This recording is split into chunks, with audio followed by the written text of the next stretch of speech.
Good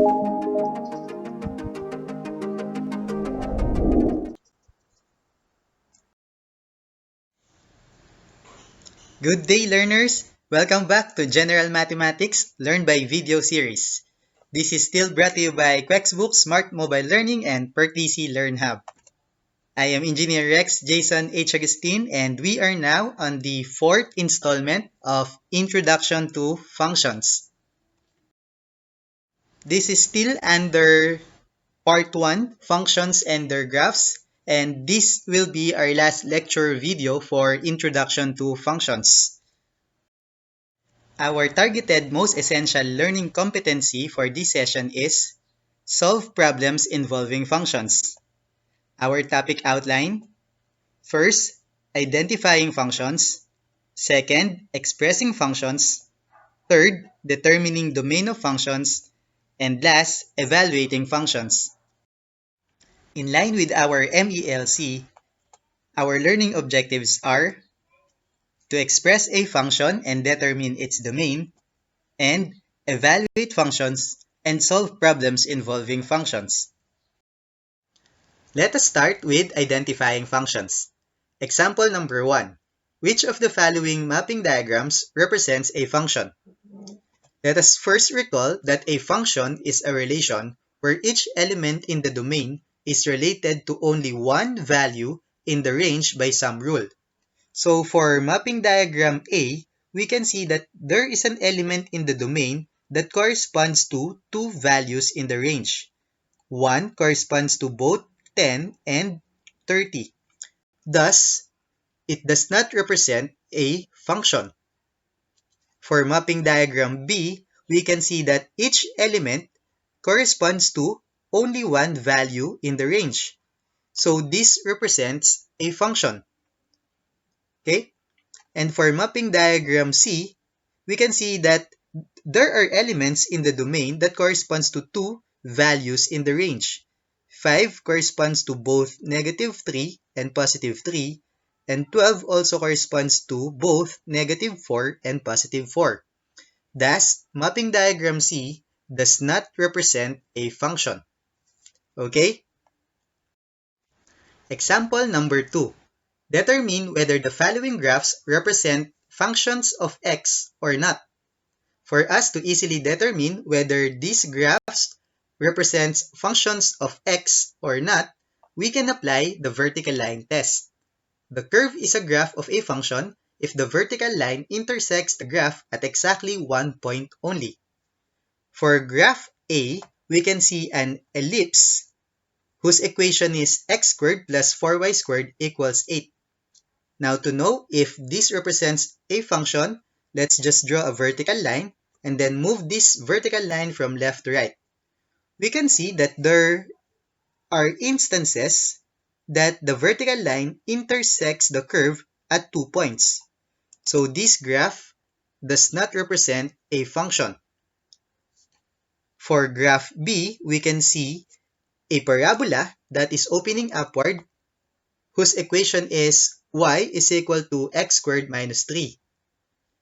Again, let's just draw a vertical line and move it from left to right. At any instant, we saw that the vertical line intersects the curve at only one point. So this graph represents a function. For graph C, we can now see a parabola that is opening to the left. Its equation is x is equal to 3 minus y squared. We need to draw a vertical line and then move it from left to right. And there are instances that the vertical line intersects the curve at 2 points. Okay? This vertical line intersects the curve at this point and this point. So this graph does not represent a function. Okay? Next, let's go to expressing functions. We have example number 3. The sum of two numbers is 20. Express their product as a function of one of the numbers. How do we solve this one? First, let x be the first number and y be the second number. Since we are asked to express a function for their product, we can say that product P is equal to x times y. and it's also given that the sum of two numbers is 20, we can write x plus y equals 20 or y equals 20 minus x. Then we substitute y equals 20 minus x into the equation involving p and express it using function notation. We now get p of x is equal to x times 20 minus x. We replace y here with 20 minus x. And distributing x, we will get p of x is equal to 20 times x minus x squared. And that would be our answer. Example number 4. The product of two numbers is 12. Find the function that represents the sum of their squares. This is almost similar with example number 3. We should first let x be the first number and y be the second number. Since we are asked to represent the sum of their squares, we write s is equal to x squared plus y squared. It is also stated in the problem that the product of two numbers is 12. That would be x times y is equal to 12 or y is equal to 12 over x. Then substitute y equals 12 over x into the equation involving s and express it using function notation. We will have s of x is equal to x squared plus 12 over x squared. We just replace y here with 12 over x. And then simplifying, we have s of x is equal to x squared plus 12 squared is 144, then over x squared. Our final answer is s of x is equal to x squared plus 144 over x squared. Okay? Next, let's go to determining domain. We have example number 5. Identify the domain for each relation. Letter A, y is equal to 4x minus 1. Letter B, y is equal to x squared plus 6x plus 9. Letter C, y is equal to square root of x minus 2. Letter D, y is equal to square root of 1 minus x squared. And letter E, y is equal to x plus 3 over x minus 1. Before we show our answers and solutions, let us first recall what domain is. The domain is the complete set of possible values of the independent variable, meaning what are the possible values for x. For letter A, the domain is set of all x such that x is an element of real numbers. Again, the domain is set of all x such that x is an element of real numbers, meaning we can plug in here any values for x. Okay? We can plug in here 1 or 2 or 3 or negative 1 or negative 2 or negative 3. Okay? So that's for letter A. For letter B, y is equal to x squared plus 6x plus 9. The domain is still set of all x such that x is an element of real numbers. We can also plug in here any values for x, and the equation will still be fine. We can plug in here negative 10 or positive 10. Okay? That's for letter B. However, for letter C, y is equal to square root of x minus 2. Since we have a square root here, we should first note that negative numbers don't have square roots, since a square is either positive or 0. The square root of negative numbers are imaginary numbers. So for letter C, we should first make sure that the value inside the square root will not be a negative number.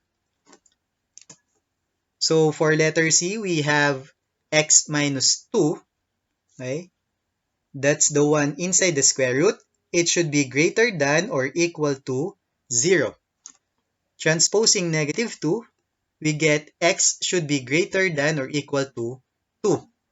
Therefore, For letter C, the domain would be set of all x such that x is an element of real numbers and x is greater than or equal to 2. Okay? How about for letter D? Okay, since for letter D, we have y is equal to square root of 1 minus x squared. We also have here a square root. Okay, 1 minus x squared should not be a negative value. Okay, we write here 1 minus x squared should be greater than or equal to 0. Okay, transposing the inequality, we can say that x squared must be greater than or equal to 1. Okay, squaring both sides, okay, we will get square root of 1, which is positive 1 and negative 1. So x should be greater than or equal to negative 1, but less than or equal to positive 1. Okay? So for letter D, y is equal to square root of 1 minus x squared, the domain would be set of all x such that x is an element of real numbers and x is greater than or equal to negative 1 but less than or equal to positive 1. Okay? That's for letter D. For letter E, y is equal to x plus 3 over x minus 1. Okay? We should know that the denominator of any fraction cannot have the value 0. If the denominator is 0, its overall value is undefined. We should make sure that x minus 1 will not be equal to 0. So for letter E, we write x minus 1 is not equal to 0. Transposing negative 1 to the other side, we'll get x should not be equal to 1. So for letter E, the domain would be set of all x such that x is an element of real numbers and x is not equal to 1. And that is our answer for letter E. Okay? Next, expressing function and determining domain. Example number 6. A farmer has 1,500 feet of fencing in his barn. He wishes to enclose a rectangular pen subdivided into two regions by a section of fence down the middle, parallel to one side of the rectangle. Express the area enclosed by the pen as a function of its width x. What is the domain of the function? To solve this problem, first we need to draw a simple diagram labeling the dimensions of the rectangle. That should look like this one. We have here a rectangle whose length is y and whose width is x. This rectangle is divided into two regions by a line drawn in the middle, whose length is also x. Okay? Since we are asked to express the area enclosed by the pen, we will have here area of rectangle is equal to length times width. Area is equal to x times y. It's also stated in the problem that the farmer has 1,500 feet of fencing in his barn. That 1,500 feet of fencing can be translated into the equation 3x plus 2y equals 1,500. We have a fence here along the length y and another fence here whose length is also y. Okay, that makes it 2y. We have here a fence whose length is x, another fence over here, and another fence over here. And that makes 3x. 3x plus 2y equals 1,500. From this equation, we can say that y is equal to 750 minus 3x over 2. Okay? Next, we substitute the expression for y into the area equation. That will give us a of x is equal to x times quantity 750 minus 3x over 2. distributing x, that will give us a of x is equal to 750x minus 3x squared over 2. This is already our area expressed as a function of its width x. Now, as for the domain, mathematically, the domain of a of x is the set of all real numbers. It seems like you can plug in any values for x in this equation. However, in this problem, negative dimensions are unrealistic. Considering that this is a geometry problem, we cannot have a negative value for the side of a rectangle. The side of the rectangle can be greater than or equal to 0, but not a negative value. Okay? Since the perimeter is fixed, y gets smaller as x gets larger, so the largest value of x occurs when y is equal to 0. From the equation 3x plus 2y equals 1,500, which relates the sides of the rectangle and the total length of our fence,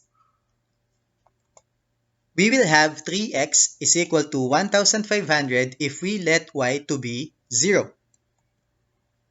And x will be equal to 500.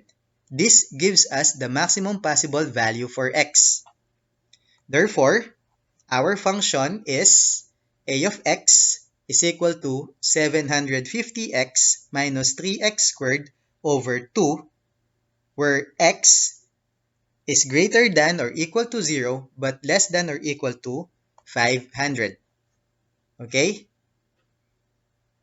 Our domain is x is a set of real numbers greater than or equal to 0 but less than 500. Okay? Let's have the next topic, evaluating functions. Example number 7. Evaluate the following functions at x equals negative 5. Letter A, f of x is equal to 3x minus 5. Letter B, g of x is equal to x squared minus 2x plus 6. Letter C, h of x is equal to square root of x squared plus 1. Letter D, q of x is equal to x plus 3 over x minus 1. And letter E, p of x is equal to absolute value of x over x. Okay, to evaluate the following functions at x equals negative 5, we simply substitute negative 5 to x. For letter A, f of x is equal to 3x minus 5. That would be f of negative 5 is equal to 3 times negative 5, which is negative 15, minus 5. F of negative 5 is equal to negative 20. For letter B, g of x is equal to x squared minus 2x plus 6. Just substitute negative 5 for x. G of negative 5 would be equal to negative 5 squared, that's 25, minus 2 times negative 5 plus 6. G of negative 5 is equal to 41. For letter C, h of x is equal to square root of x squared plus 1. Again, just substitute negative 5 for x. H of negative 5 is equal to square root of negative 5 squared plus 1. H of negative 5 is equal to square root of 26. Okay?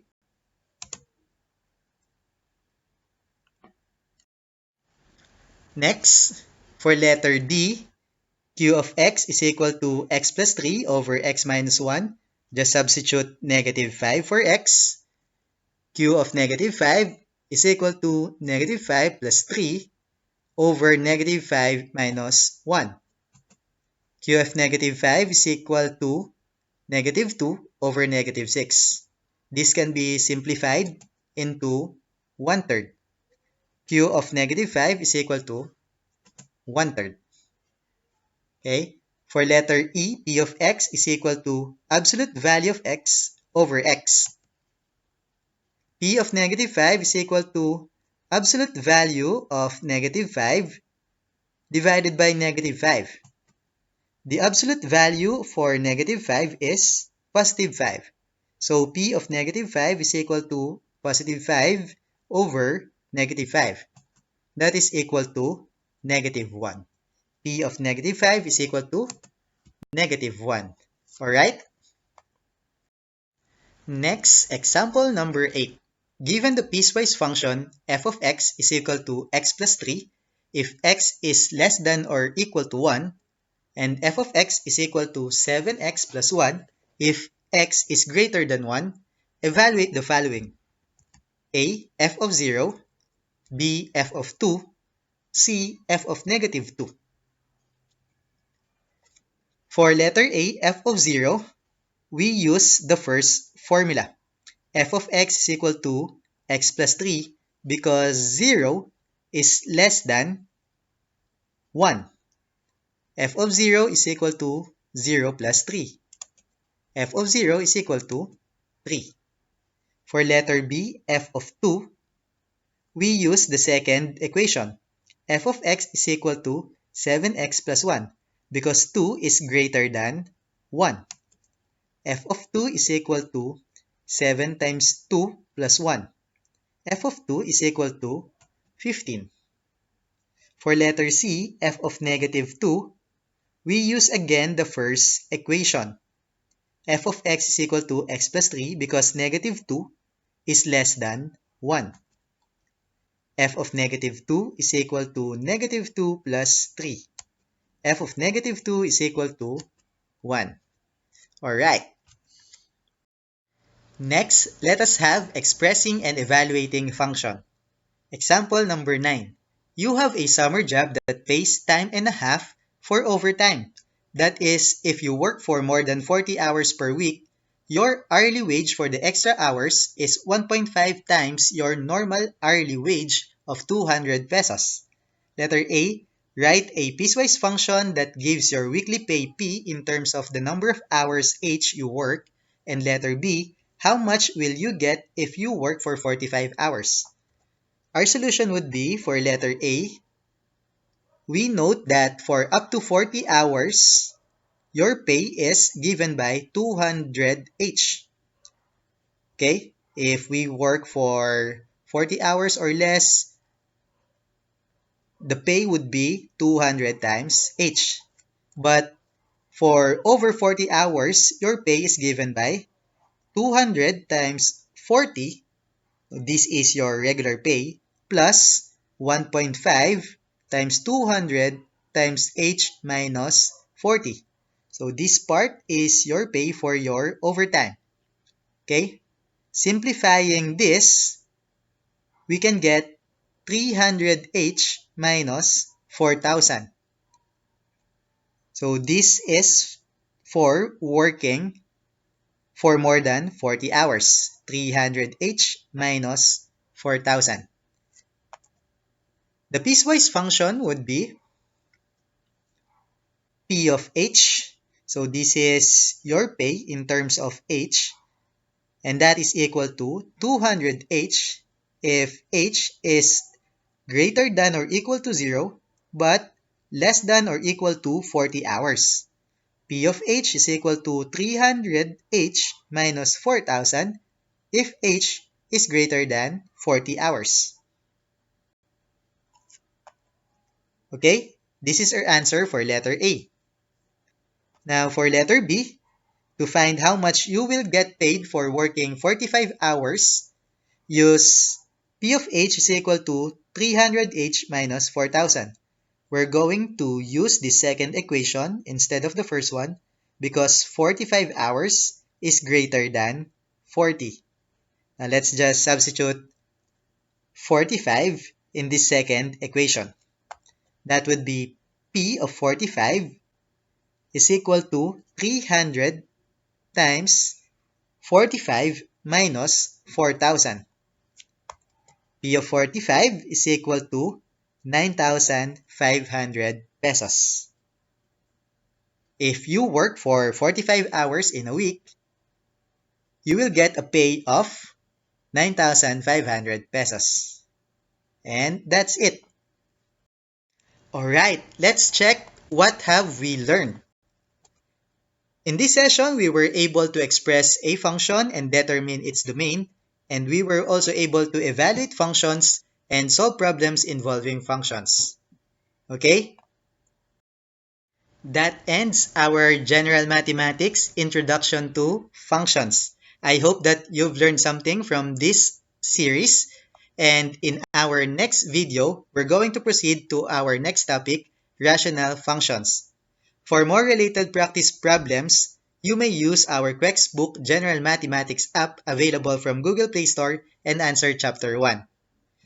Thank you and God bless everyone.